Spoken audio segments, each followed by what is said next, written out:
Les pilotes de F-16 des États-Unis d'Amérique et des Pays-Bas ont commencé à protéger le ciel de l'Ukraine contre les drones et les missiles russes. En fait, les soi-disant pilotes américains et néerlandais auraient enfin commencé à fermer le ciel ukrainien aux attaques russes. Eh bien, en particulier, ce genre d'information est aujourd'hui diffusé par de nombreux médias, et la source principale de cette information est une publication française spécialisée, Intelligence Online, qui s'occupe précisément d'analyse renseignements en sources ouvertes et de recherche dans le domaine militaire. Et cette publication écrit qu'en Ukraine, ces dernières semaines, une escadrille de F-16 a été formée, dans laquelle, pour la première fois, des pilotes des États-Unis et des Pays-Bas ont été intégrés. C'est justement de cela que parle cette publication spécialisée dans le renseignement et, selon ces informations, la formation de cette unité s'est déroulée dans le plus grand secret afin d'assurer la gestion des nouveaux chasseurs. Actuellement, la mission de l'escadrille est de protéger le ciel. Il est étrange que cela ne concerne que la région de Kiev, qui subit régulièrement des frappes massives de la Russie. Eh bien, discutons justement de cette information dans cet épisode, voyons à quel point elle correspond à la réalité et ce qu'en dit l'état-major des forces armées ukrainiennes. Nous allons également discuter ensemble de la faisabilité de ce scénario et dans quelle mesure il est possible.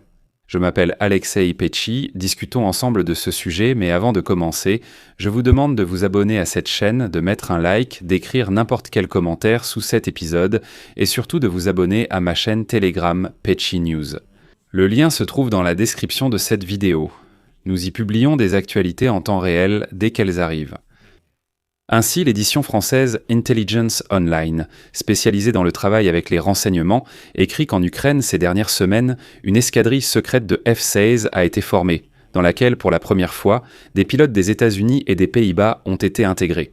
La formation d'une telle unité aurait eu lieu dans le plus grand secret afin d'assurer le contrôle des nouveaux chasseurs qui survolent désormais Kiev. Et comme l'écrit le journal, parmi les pilotes américains arrivés en Ukraine, il y a des vétérans des opérations militaires en Afghanistan et au Moyen-Orient.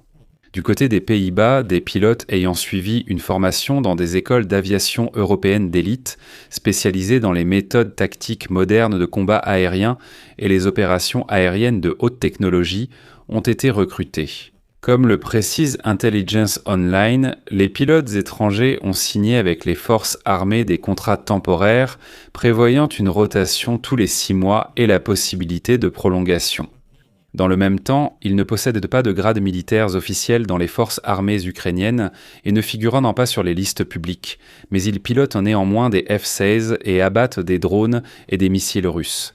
Comme l'écrit la publication, l'Ukraine utilise les chasseurs F-16 fournis par les pays occidentaux pour intercepter les missiles de croisière russes Kalibr et Kh-101, ainsi que les drones Shahed que la Russie.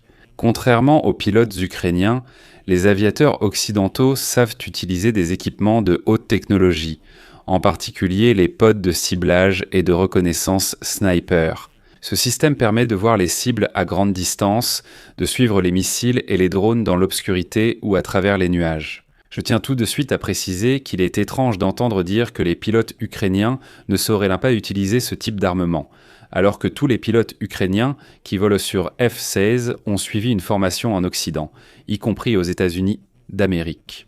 Ce serait étrange s'ils avaient été formés à piloter ces chasseurs, mais qu'on ne leur ait pas appris à utiliser le système de détection des cibles. Cela semblerait vraiment très étrange, mais néanmoins, Intelligence Online affirme que c'est le cas. De plus, dès 2023, les forces aériennes des forces armées ukrainiennes envisageaient la possibilité de conclure des contrats avec des spécialistes militaires étrangers, y compris des pilotes et des techniciens, en 2024. Je rappelle que le sénateur américain et aviateur républicain Lindsey Graham, lors de son voyage à Kiev, a souligné que l'Ukraine pouvait engager des pilotes américains parmi les vétérans pour piloter les avions F-16 pendant que les pilotes ukrainiens suivent leur formation. Je vais maintenant citer ses propos. Les Ukrainiens sollicitent donc des pilotes de l'OTAN, notamment retraités, pour les aider le temps que l'Ukraine forme ses propres pilotes. En clair, écoutez la question. Les Ukrainiens cherchent parmi les pays de l'OTAN des pilotes pour les aider. Ce n'est donc pas hypothétique, ils vont vraiment agir. Mais jusqu'à présent, il n'y avait pas eu d'annonce officielle concernant des pilotes étrangers. Et aujourd'hui, le premier commentaire officiel est apparu. Le chef du service de communication du commandement des forces aériennes des forces armées ukrainiennes, Yuri Ignat, a aujourd'hui démenti l'information concernant une escadrille secrète de F-16 avec des pilotes étrangers en Ukraine, en soulignant le travail des pilotes ukrainiens. Selon lui, le média français Intelligence Online a diffusé des informations inexactes concernant cette prétendue escadrille secrète avec des pilotes étrangers. Et avec humour, Ignat a ajouté Oui, et cette escadrille est commandée par Tom Cruise. Mais il a souligné que les pilotes ukrainiens des forces aériennes des forces armées d'Ukraine font preuve d'une efficacité remarquable, abattant avec succès des drones et des missiles russes. Ignat a souligné qu'ils ont également neutralisé la majorité des missiles de croisière. Ce matin, c'est-à-dire le 17 février, et voici la suite de sa citation. Cependant, il a également été utile d'observer la réaction des Russes. Ils refusent toujours obstinément de croire au succès des pilotes ukrainiens et au développement de la composante aérienne des forces armées d'Ukraine. Je ne me risquerai pas à dire qui a raison ou tort dans cette situation, ni à affirmer s'il y a ou non des pilotes étrangers dans l'escadron de F-16, mais pour nourrir votre réflexion, je voudrais vous citer l'un des principaux architectes de la stratégie moderne des opérations aériennes. Et justement, il s'agit de ce vétéran américain, le pilote David Deptula. Et justement, il a exposé sa position à ce sujet, pas maintenant, cela s'est produit déjà au milieu de l'année 2025. Mais cette citation de lui reflète justement la question de savoir si des pilotes étrangers peuvent réellement piloter des F-16 en Ukraine. Ensuite, mot à mot, toute sa citation. À vous de tirer vos propres conclusions. Il n'existe aucune interdiction juridique directe qui empêcherait les pilotes américains, ceux qui ne sont plus en service actif, d'aider l'Ukraine. Nous voyons déjà la même chose avec de nombreux vétérans américains des forces terrestres. Le véritable obstacle est pratique et politique, pas juridique.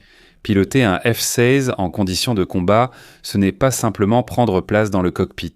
C'est une intégration complète dans le système de commandement et de contrôle, dans les règles d'engagement, dans le plan général de la campagne aérienne. Cependant, avec les canaux diplomatiques et les accords appropriés, des pilotes américains expérimentés peuvent aider l'Ukraine, notamment en tant qu'instructeurs ou conseillers, ainsi que directement lors de missions de combat, s'ils opèrent sous le commandement ukrainien. Mais cela nécessite une volonté politique des deux côtés. Et n'oubliez pas, la défense anti-aérienne ukrainienne dépend en grande partie des systèmes occidentaux, et les pilotes américains possèdent une expérience unique pour les utiliser de manière optimale. Si la décision est prise et que les aspects techniques de l'intégration sont résolus, leur contribution pourrait être immédiate et significative. Je vais m'arrêter là. Donnez votre avis, partagez vos conclusions dans les commentaires sous cette vidéo, abonnez-vous à la chaîne, cliquez sur la cloche et n'oubliez pas de mettre un like si cet épisode vous a été utile et intéressant. Vous pouvez soutenir financièrement le travail de notre chaîne YouTube en faisant un don ou en souscrivant à un abonnement payant en tant que sponsor. Par exemple, le sponsoring sur YouTube, les plateformes Patreon, Buy Me Coffee, PayPal, les portefeuilles de crypto, voici toutes ces informations. C'est tout, prenez soin de vous, à bientôt à tous.